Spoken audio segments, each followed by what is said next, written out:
Yeah, in chapter 5 we do have that reference there to the healing aspects after a crisis, and that God might be using that in some positive way, which at the appropriate time, I think, when people are going through a crisis, can be an encouragement to them.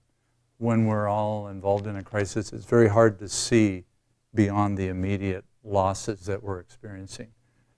Have to be careful with that. Would you agree? In how the timing of all of that, because sometimes what might that seem like with the wrong timing? What might that seem like to the other person? It might seem that we're not being empathetic and just coming alongside and feeling with them to be an encourager to them. We're trying to be encouraging, but sometimes looking down the road is not where they are at the moment, and they can only see what they're in at the time. What are some other things that you see in the passage? How about the theology that is coming out here? Where do you see that, and what is it? What is this theology? Sean? Did you run into passages that had any theology in them? Mine was mostly like I had Zophar. Okay. I usually saw it as his responsibility to rebuke Job. Okay. And, to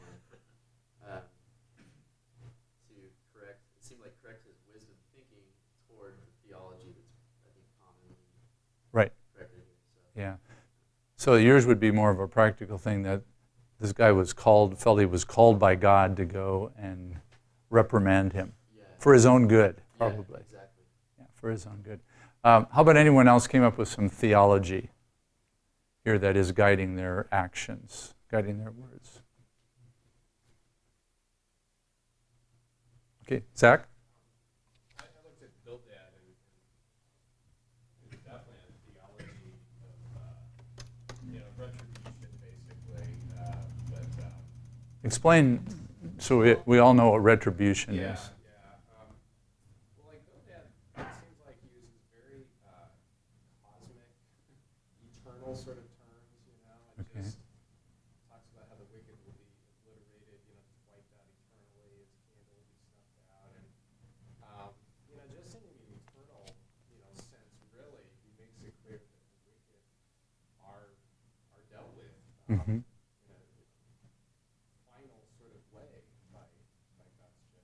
Why do you think he might be bringing this out? Well, I mean, the implication is that Job fits that, category, because that's the road that he's on, I don't know if he's trying to reprove Job or just telling him you're wicked, and that's why you're just you're done for. Yeah. And especially after Job refuses to repent, maybe he feels he needs to come down with even a heavier theology there. That's what the cosmic, you're absolutely right, he goes much more than just what happens in this life, but what happens eternally. So there's a heavy, heavy message here brought down to try to motivate him to repentance. Anyone else come up with some theology in the passages you were looking at that you felt help to understand the friends a bit?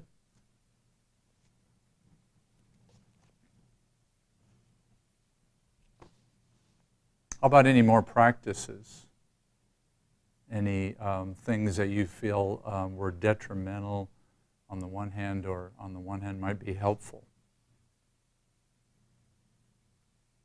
I just thought it was interesting in chapter 22 how Eliphaz basically said to Job, well, you don't take care of the poor, and you don't do this, and you don't do that, and gives him this sort of like list of things he doesn't do as though that's the cause of his suffering.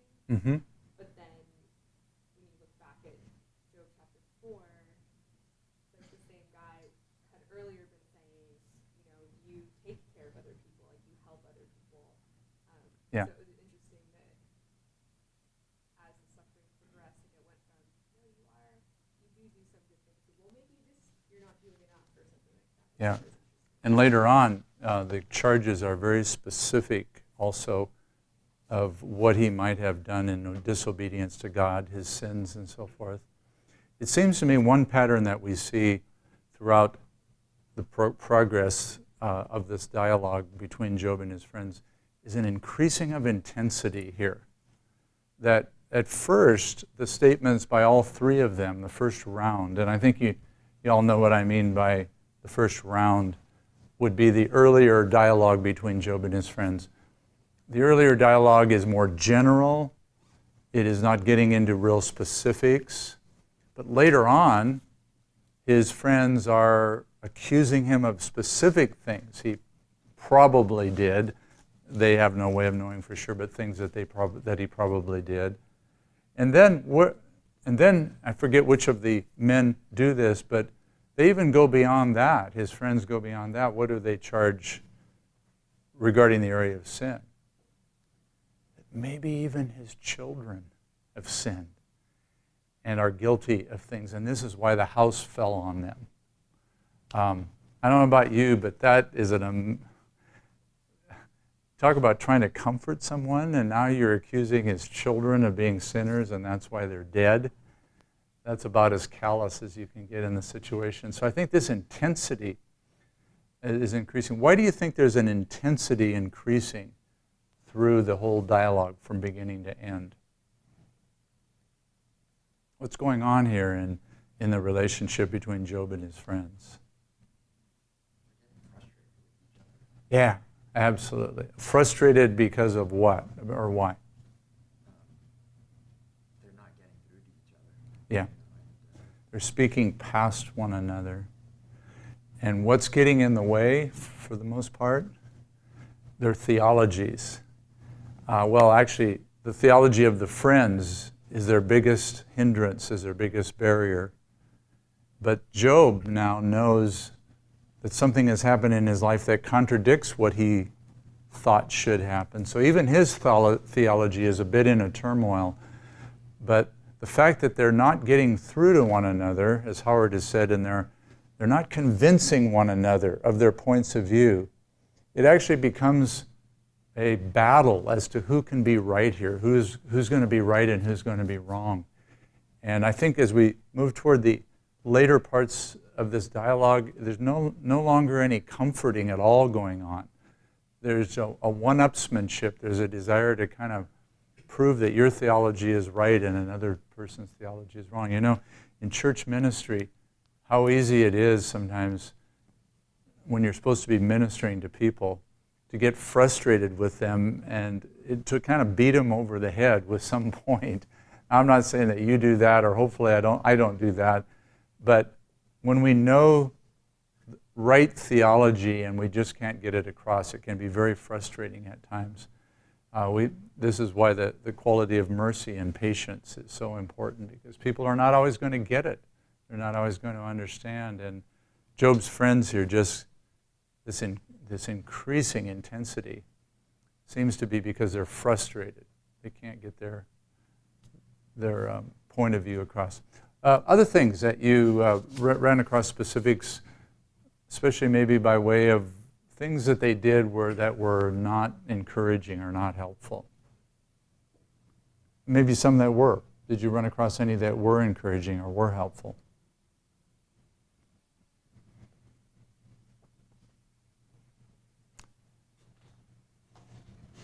Sean, anything on your paper that we haven't talked about?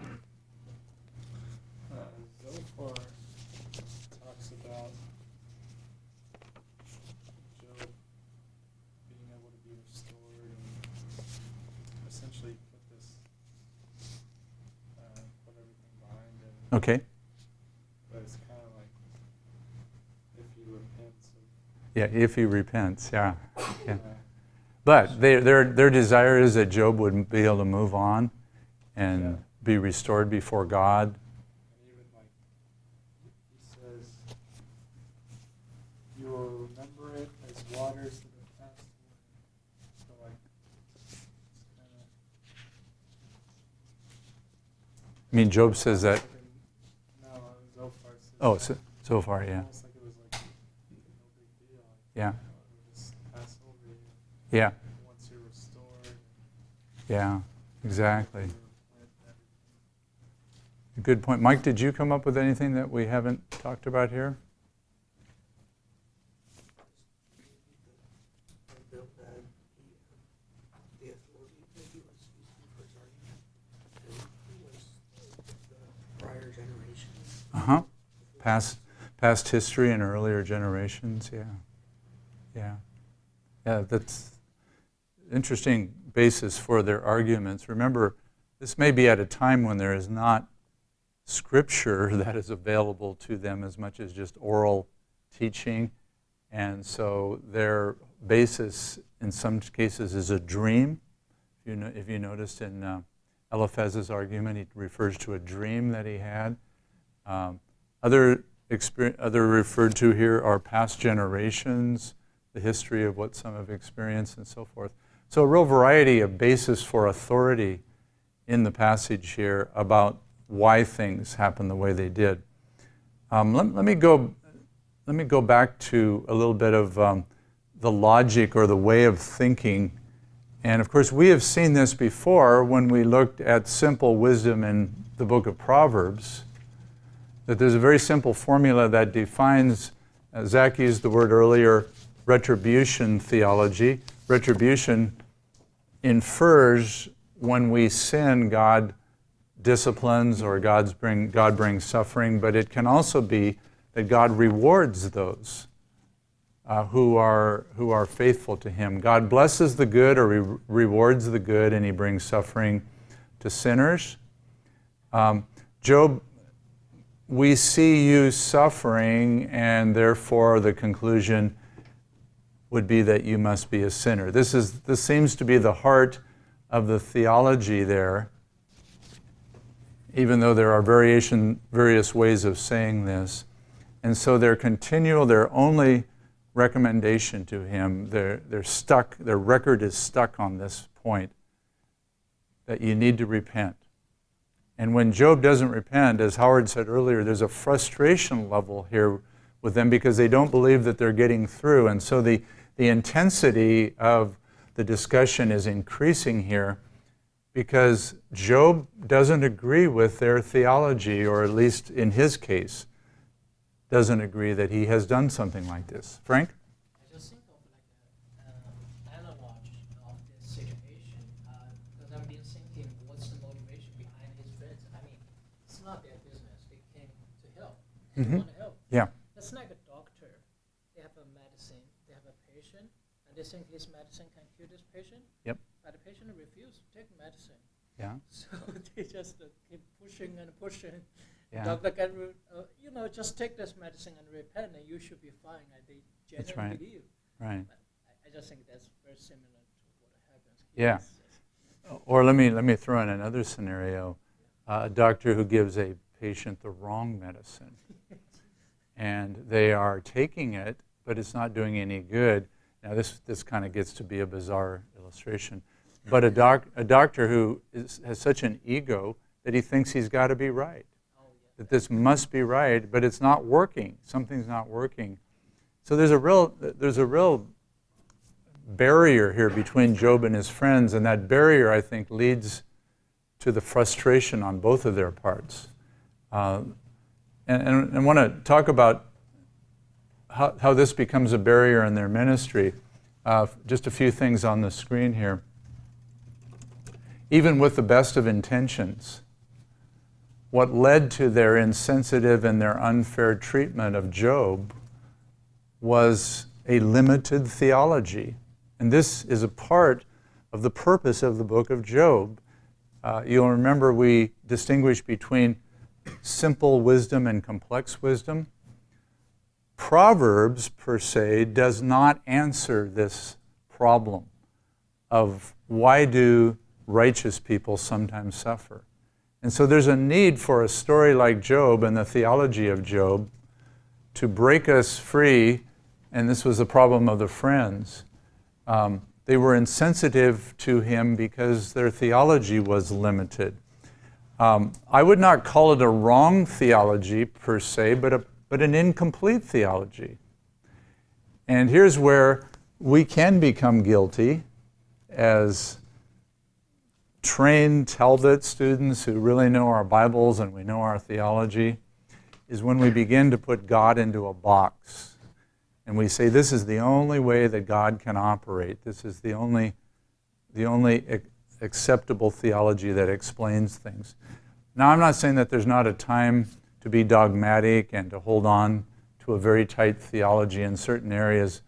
But in this case, what this book is pointing out is that the theology of his friends was a limited theology. It was true, but it wasn't true all the time. And that is what created the frustration. Their retribution theology was a valid theology. It was just an incomplete theology. Simple wisdom doesn't and cannot understand why a righteous person suffers.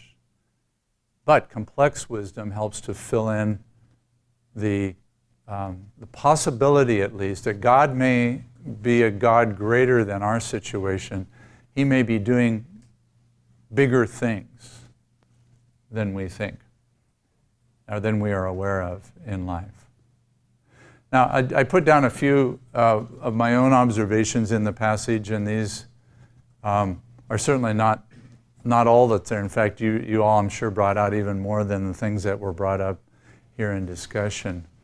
But one of the things that strikes me early in the discussion with Job is their appeal to his past history as a real leader. And Job, after all, you've been a counselor of others. You've helped others. I wanted to read this passage, chapter 4, verse 3 says, "Behold, you have instructed many. You have strengthened the weak hands. Your words have upheld him who was stumbling, and you have made firm the feeble knees. But now, Job, now it has come to you, and you're impatient. It touches you, and you're dismayed. Is not your fear of God your confidence, and the integrity of your ways your hope?" Think about it for a minute. Here's a man who would be respected as a resource, as a source of strength to anyone in the community. He'd been a counselor to everyone. And now he's hurting. And the point of view, Eliphaz's point of view that I just read is, Job, all that strength that you gave to people, why can't you use some of your own strength? As I put it up here, they assumed a strong person doesn't sometimes need encouragement. They assumed someone who was successful and who maybe was very good at helping others is always going to have his life together and not need help from others as well. That is so common in ministry, especially someone who is quite gifted, and that would include everyone in this room. When you're in ministry and you're always involved in helping other people, a lot of folks around you are going to assume that you never need help. And unfortunately, those of us in ministry, those of us who are helping people in various ways, we sometimes give that impression. We in a good sense of the word, I think we don't mind being the resource person and being available to help others. But what happens then when your life falls into a crisis of some kind? You are going to need the encouragement of others.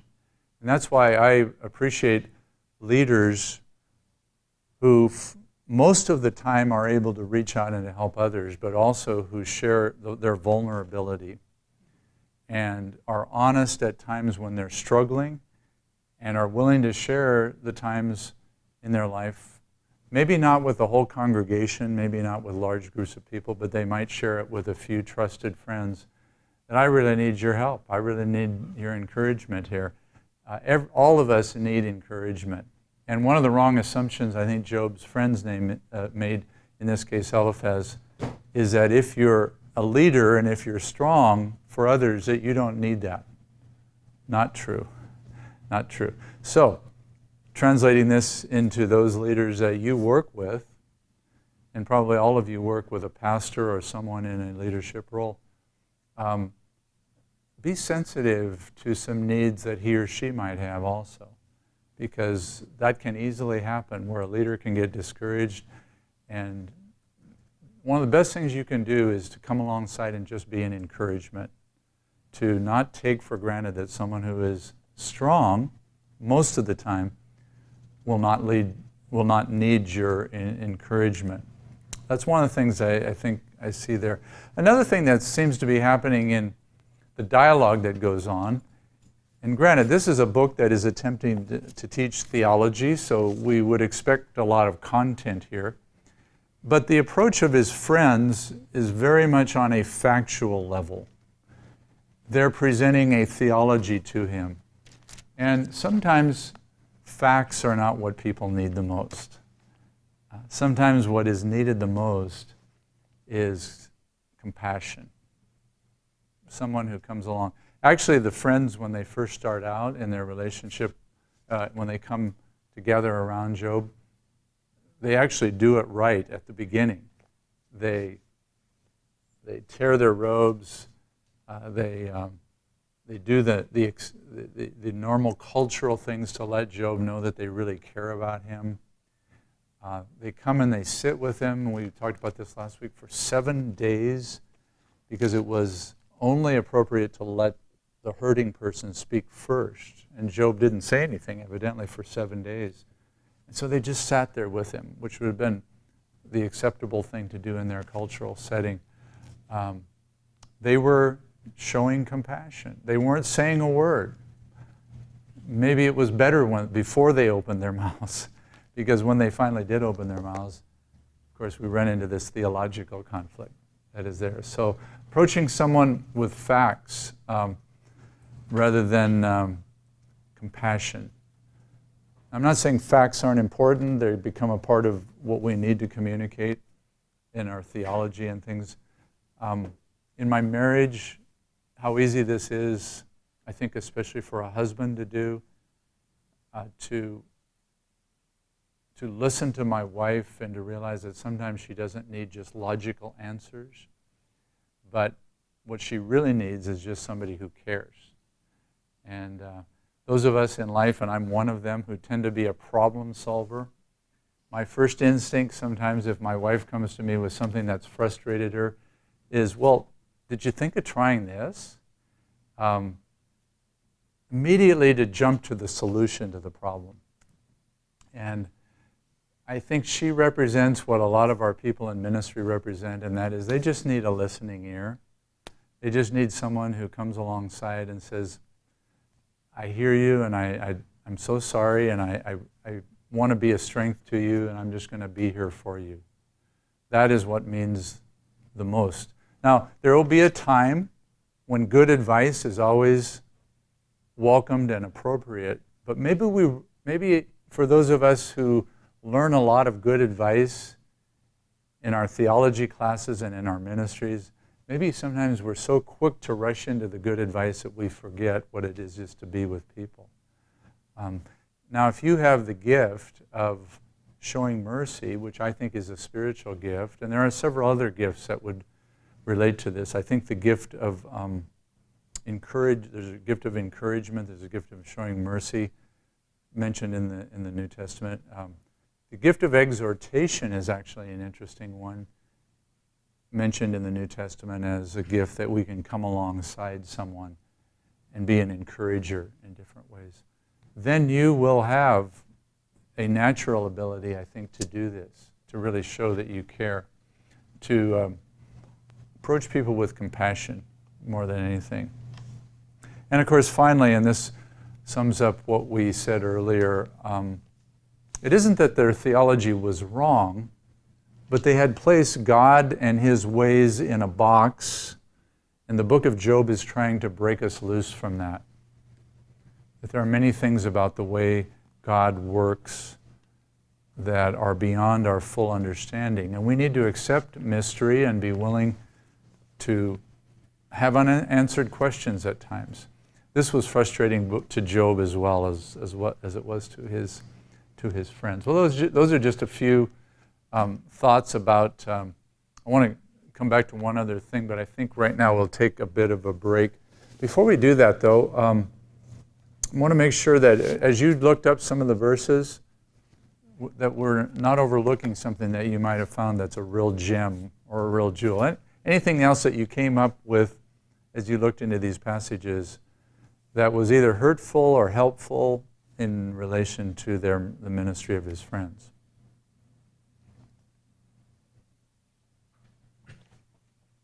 Did you find these passages hard to read and to understand? Most people do. It's the poetry that is challenging here.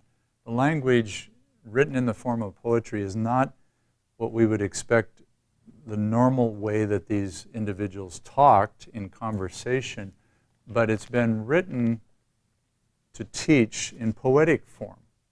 And that's what I think presents a challenge here for us. So, as you remember go back to this slide for a moment. In the structure of the book, each time one of his friends chime in to say something to Job, there is some kind of a response. And what's interesting to do is to look at Job's response to his friends, which we haven't been doing. We've been looking mainly at his friends' words, and to see some of the things that Job says about them, which I think is confirming what we have already said about his friends. Turn, if you would. We're going to look at several passages here in Job. At first of all, Job chapter 6.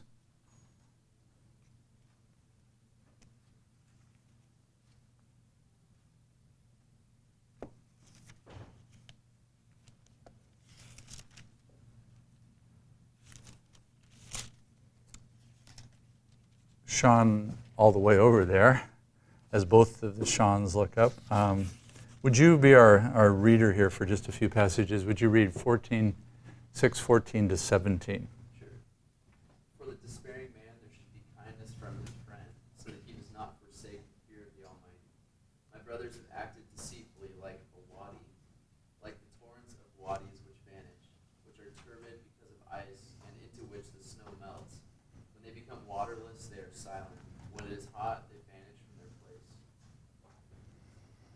Starts out in the first verse with he who withholds kindness from a friend. I think what Job is getting at here is that compassionate side, that ministry side that he was needing at the moment.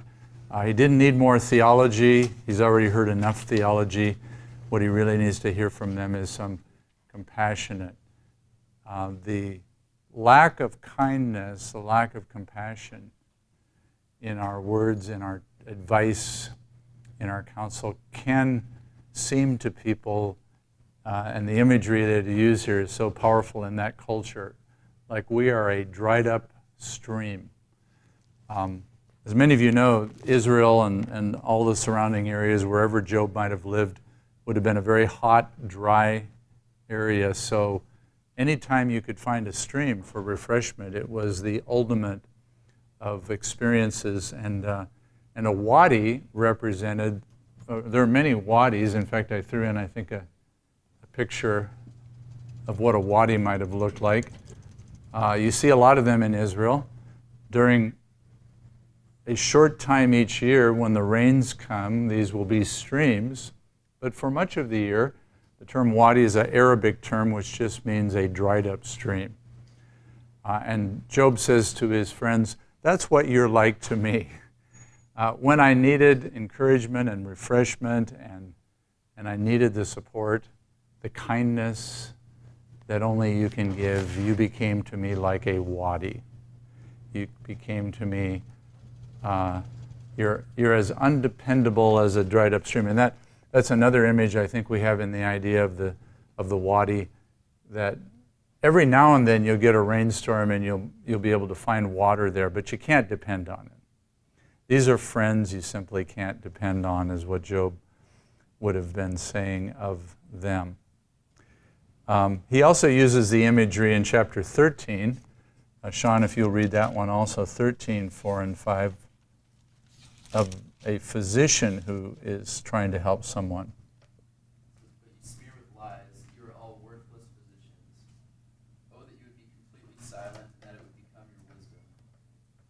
So he's saying here basically silence would be better than the things that you're saying. He accuses them of becoming liars and worthless physicians. They would have seen themselves, of course, as helpers.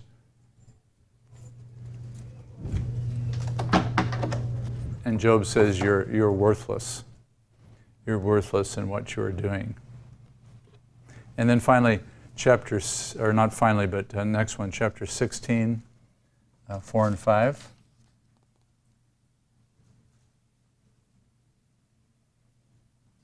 Yeah, go ahead, Sean. I too could speak like you if I were in your place. I could compose words against you and shake my head at you. I could strengthen you with my mouth, and the solace of my lips could lessen your pain. Job claims that if the roles were reversed here, I would handle this completely differently.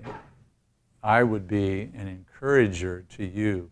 The last part of it, I think, is talking about his words of encouragement. I would be an encouragement to you if I were in your place. So why are you not being an encouragement to me?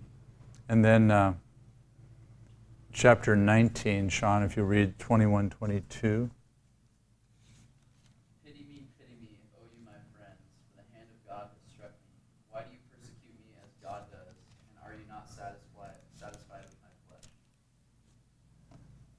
He's crying out for mercy from them. In Job's eyes, God did send these things, and that's clearly a part of his theology. He just doesn't know why, because he knows that there's no sin in his life to have brought them on.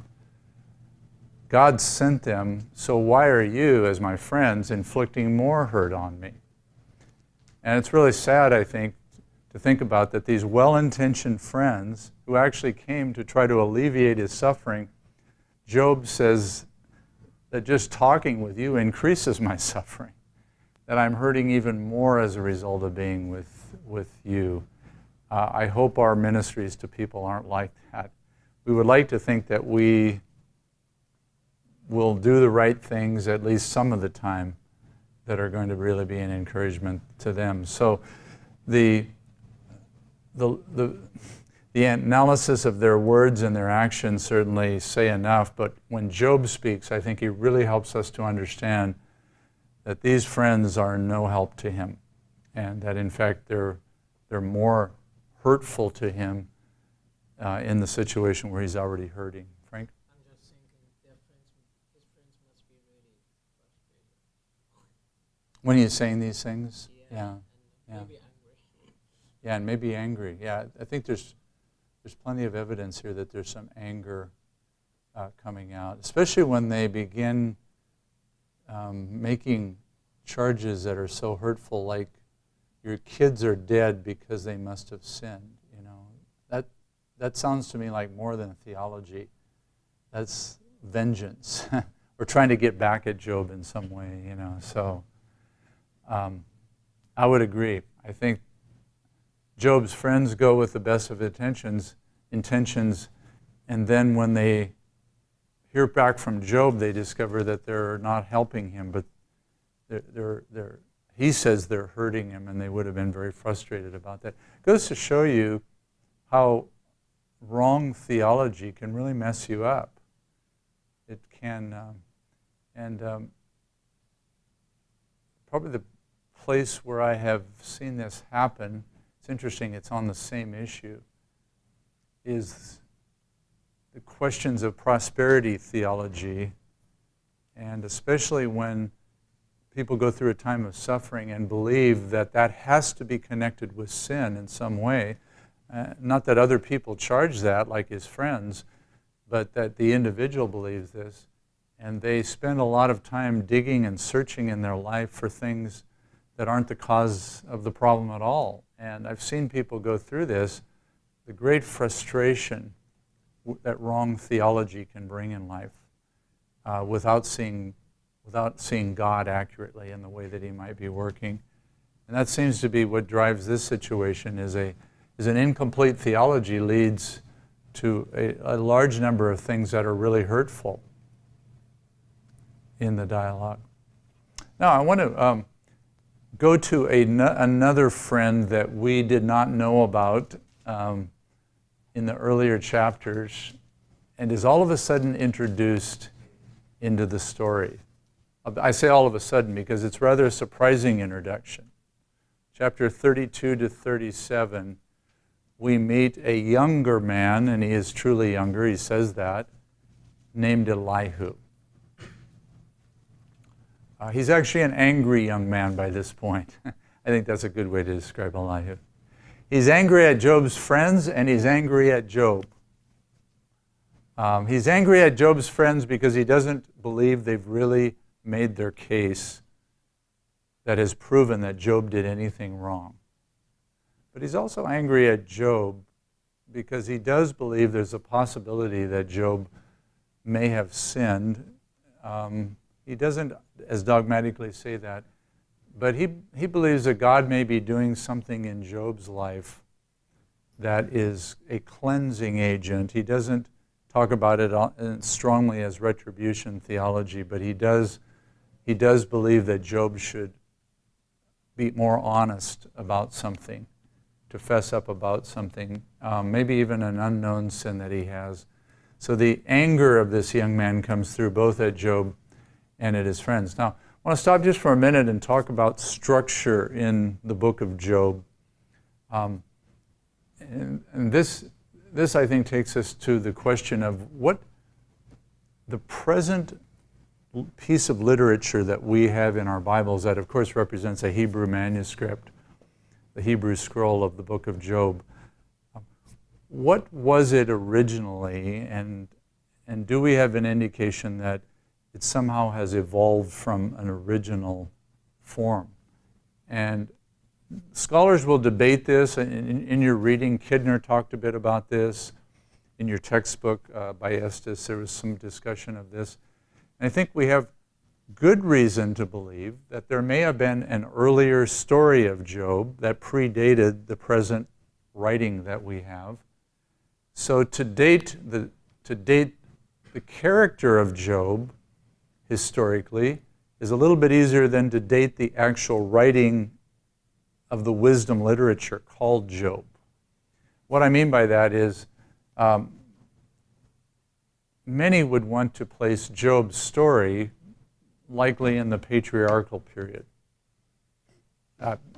In my notes, you've seen that that's where I would place Job. And I think there are some internal indicators. Job's age, for example, at the end of the book, the description of Job in the earlier verses of the book, verses 1 through 5, would indicate if a father, a patriarch of a family, is offering sacrifices on behalf of the children and the family, this fits very well into the period prior to the giving of the Mosaic Law. And of course, if he's not in Israel, even more the case that godly people who were in other parts of the world outside of Israel, who were followers of Yahweh, would have practiced this sacrificing principle. The attacks of various groups in chapter 1 possibly fit into the patriarchal period, the Sabaeans and others and so forth. So I think there's several reasons that we might want to fit Job's story into the patriarchal period. However, it does not mean that the present piece of literature was written at that time. And that's the more difficult one to determine. To be honest with you, I don't have a strong conviction. I think the story likely goes back to patriarchal times, or at least what would be a good date? The early second millennium BC. I like to date Abraham somewhere around 2100 BC, Jacob somewhere around 2000 BC. Somewhere in that period of time would be possibility for the story of Job. However, the literature may have come about later. Now, where did the literature come from? We don't know, except there would be a good indication it may have come from an original story that was written down, possibly. So it could have been in written form. It also could have been carried on orally, as many of the teachings were in those earlier periods. There could have been an oral tradition, an oral story that would have been carried on about Job. Now, there were parts in our present book of the Bible or our present piece of literature that probably were not in that original story. One of them would be the poetic expression in this dialogue section that we're looking at. There would be no reason for that, or at least it would be unlikely that that would be there, if it were just a story. It would be more in the form of narrative if it were in writing. And the reason for that is people didn't talk like that. And the reason we struggle with the interpretation of these chapters where the dialogue is going on is it's rather cumbersome. It's beautiful poetry, so there's no taking away from the poetry, but it would not have been the way a story would have been told. It is rather the way that literature would have been written. And you probably are aware that one of the ways that wisdom literature, you may remember back in an earlier part of the semester, wisdom literature was sometimes communicated with a dialogue between characters. And as wisdom literature, it would often be put in the form of poetry. So one theory is that this dialogue section, that the reason prologue and epilogue in the book of Job are in prose and the middle is in poetry is that it was put into the form of poetry as a writing, possibly coming later than the rest, certainly later than the story. There are other parts to the book to the writing, I should say, that we know were not there. And one of those would be in chapter 1 and chapter 2, this scene in heaven. Now that may have been there, but it's more likely that originally there is a story of Job which tells us pretty much everything that we have been talking about, his catastrophe and so forth that happened. And then later, again, we have to trust here under the inspiration of the Holy Spirit, there are portions that are added to this. One of those portions would be the dialogue between the Satan and God in heaven. And of course, that may have been there in the original story. I would not discount that it could have been there in the original story, but it is an addition that could have been added by a wisdom writer to help us to understand the truth about Job so that when we get to the dialogue portion, we know that his friends are wrong about him. God says certain things about Job, that he was without sin. I think it's chapter 2, verse 3, that in all this Job did not sin. But we're led into even a greater insight in the angels passage where we see that God has greater purposes for Job's life, and he's going to demonstrate some things about his life. So those features, perhaps the scene in heaven, certainly the form of poetry that we find in the dialogue, would be natural additions that would be in a piece of literature that would become wisdom literature. Actually a couple of other areas that are often attacked by critics and the claim is made that these just do not fit in the story of the book of Job. One of them is what we have before us right now, the Speeches of Elihu. In your reading, do you recall some of the reasons why people don't believe these fit? Or why there would be the point of view that Elihu's speeches maybe were added by some later editor to the book and they would not have been a part of the original? Anybody recall? Okay, Zach? I think the fact that God doesn't, or Yahweh doesn't respond, at all to Elihu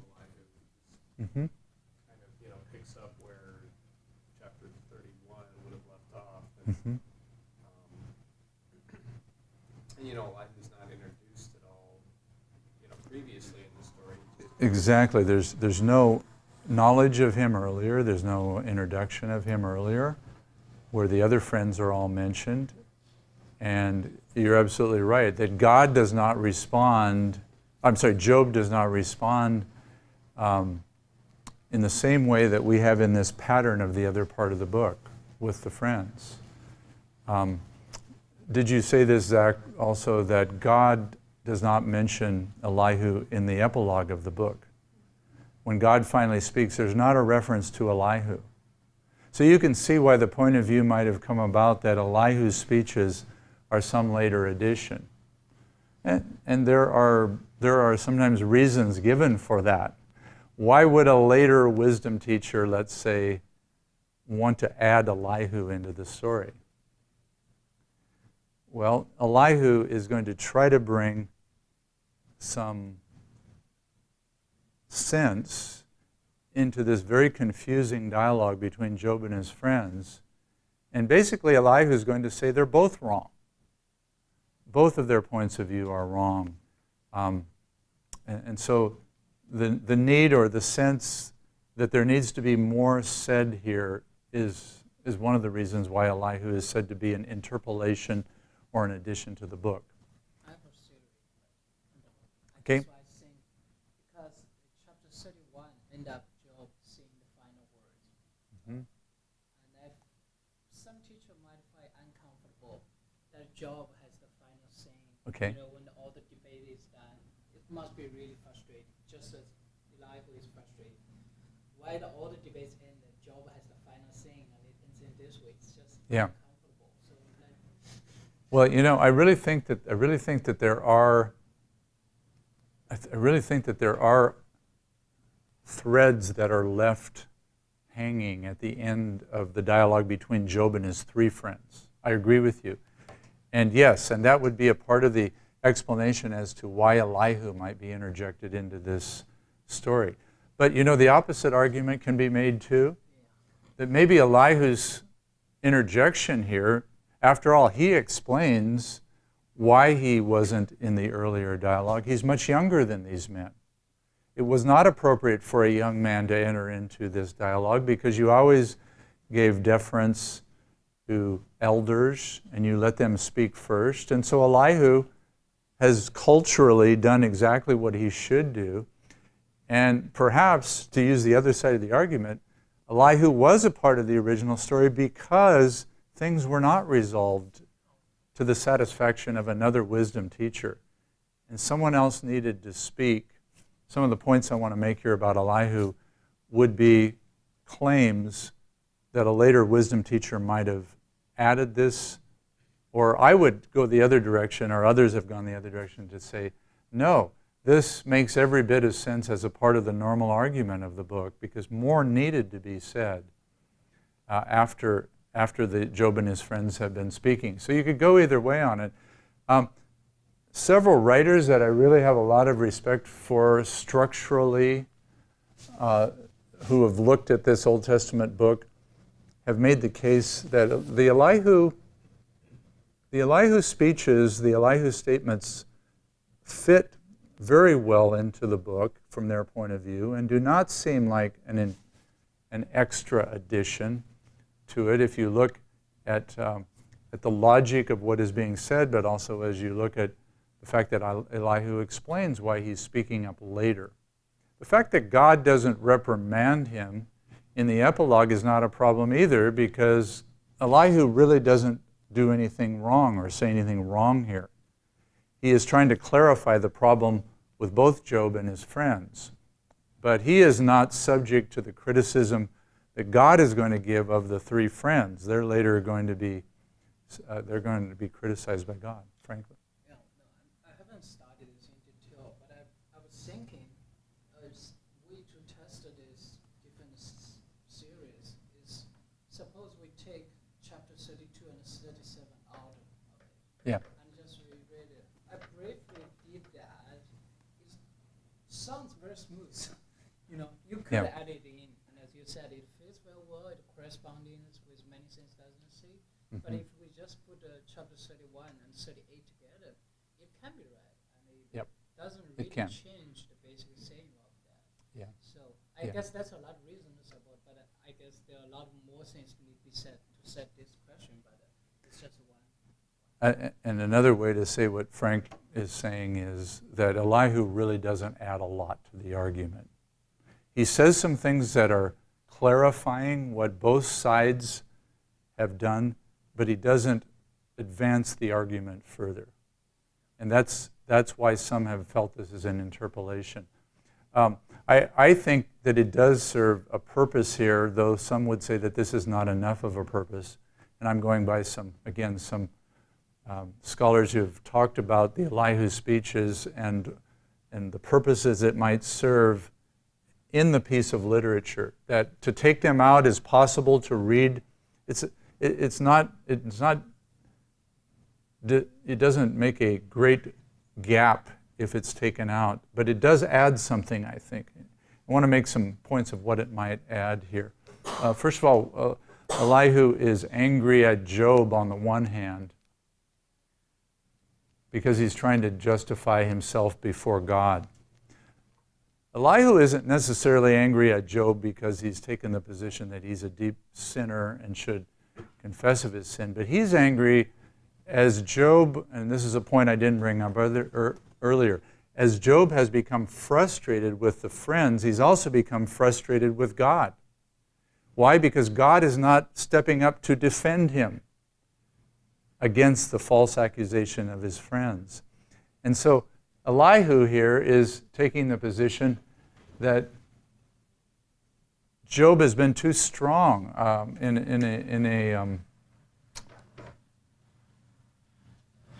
almost a blaspheming kind of way, that he is claiming that he is right and that God is wrong and that God owes something to him. Now what's interesting about Elihu is that next week as we go on to talk about God's speech, Elihu actually sets the stage for what God is going to say. And if there's one reason that I really am convinced as I've read different people about the Elihu speeches, is I really do believe that there are several ways in which Elihu prepares this dramatic presentation for God to finally speak. One of them is, this is what God is going to challenge Job on. Even though he had not sinned initially to bring on the catastrophes in his life, Job was now sinning in his attitudes about God. He is demanding things of God. We might call it the attitude of pride on his part. And Elihu is going to introduce that idea that he's angry at Job for trying to justify himself before God. But Elihu is also angry at the three friends, at the three older men, because they've condemned Job and they can't prove it.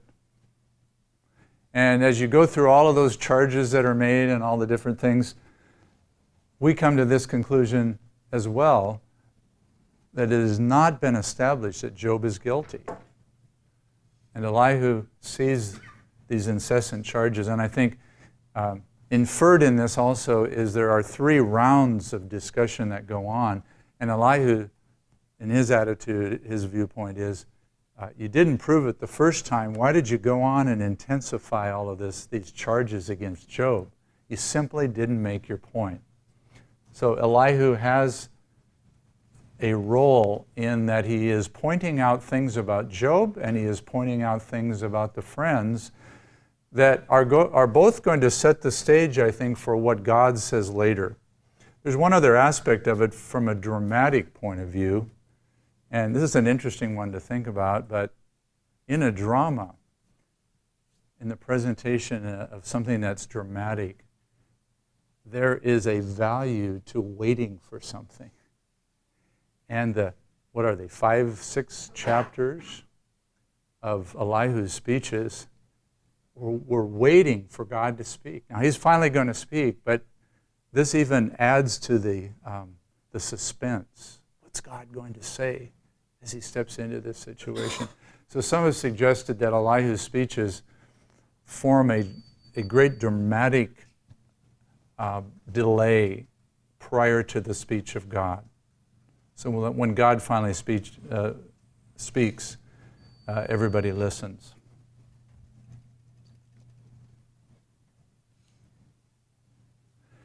Elihu also comments on his age, and I think here is another point to be made, especially in the culture of Job. that those who are younger can also possess wisdom. Wisdom isn't just something that comes with age. And in fact, in pointing this out, he is showing that he may have more wisdom than the older men in the situation. A fourth area, Elihu's four speeches elaborate on the educative, how do you pronounce that? The education, the cleansing effects of suffering.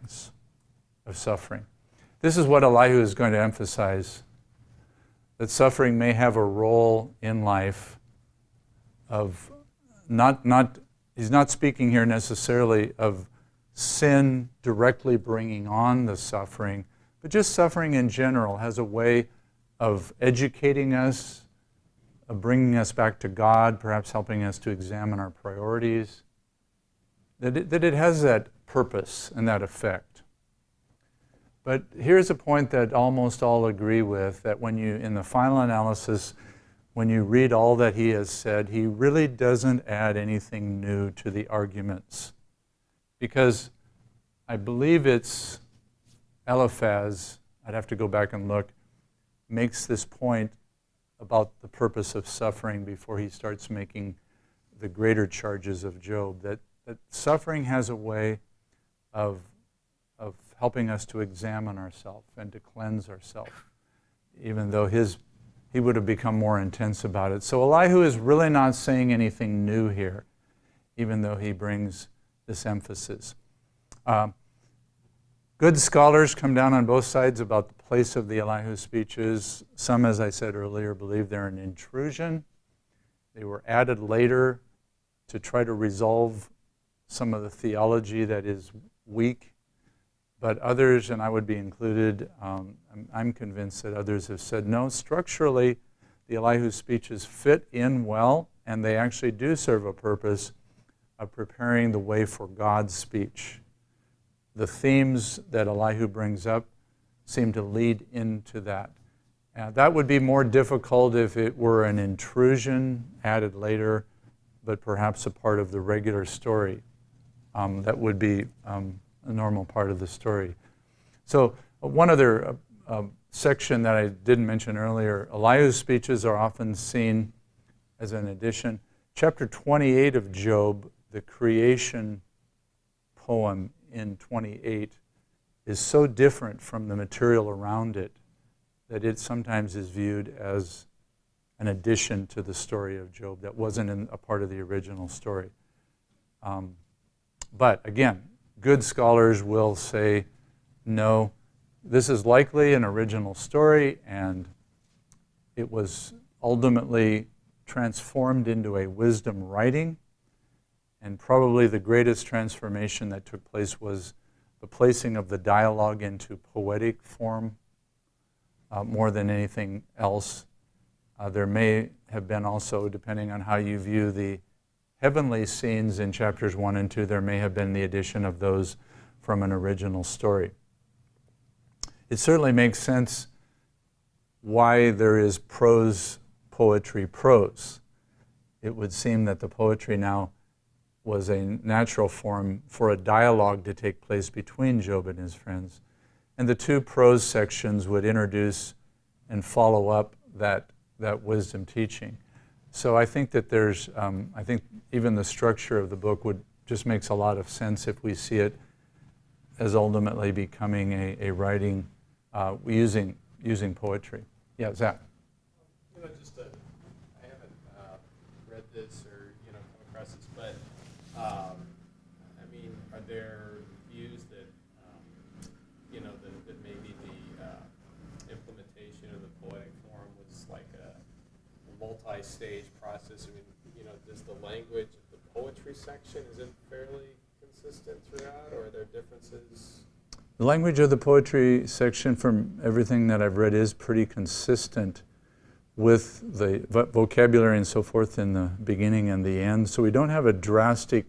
The one thing that is noteworthy is some attribute the poetry section to a much later wisdom writing, a much later wisdom teacher that And there are some terms that are more using the Aramaic in that section that do not appear in the prologue and epilogue. Remember, the prologue and epilogue are relatively short, but the one claim that has been made is there are some terms that are more Aramaic terms and would indicate a later writing that appear in that section.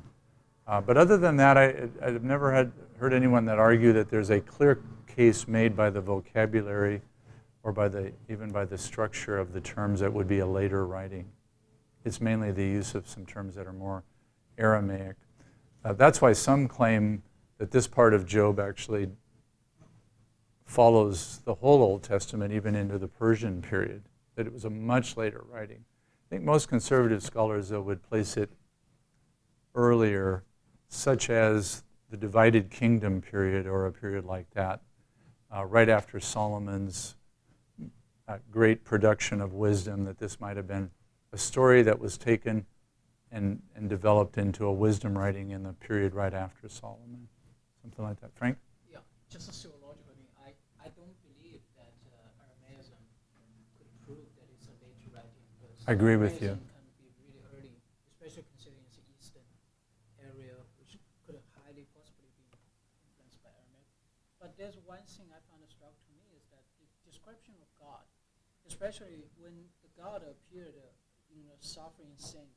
For example, in the covenant theology, the idea of God's hesed, the loving kindness, is heavily emphasized whenever the suffering. God is a loving kindness God, and He is faithful. But in the whole book of Job, you're absolutely right. It's not really. It's all about God's majesty. It's God's justice. Mm-hmm. It's not about God's hesed. God's that Mm-hmm. kind of covenant image of. So that's something struck me. Mm-hmm. I mean, if it is written in the already the covenant idea is very strong influence. Right. It's just. I would agree with you. Now, the one argument bringing that back that would press against that a little is if this is outside of the people of Israel, in other words, Yahweh followers who are living outside of the congregation of Israel, then that would open up the door possibly for not the emphasis on the covenant. But I would agree with you. I think a number of indicators would lean toward this being earlier, where the covenant emphasis of God has not yet been declared through the law, through the giving of the law. Biola University offers a variety of biblically centered degree programs, ranging from business to ministry to the arts and sciences. Visit biola.edu to find out how Biola could make a difference in your life.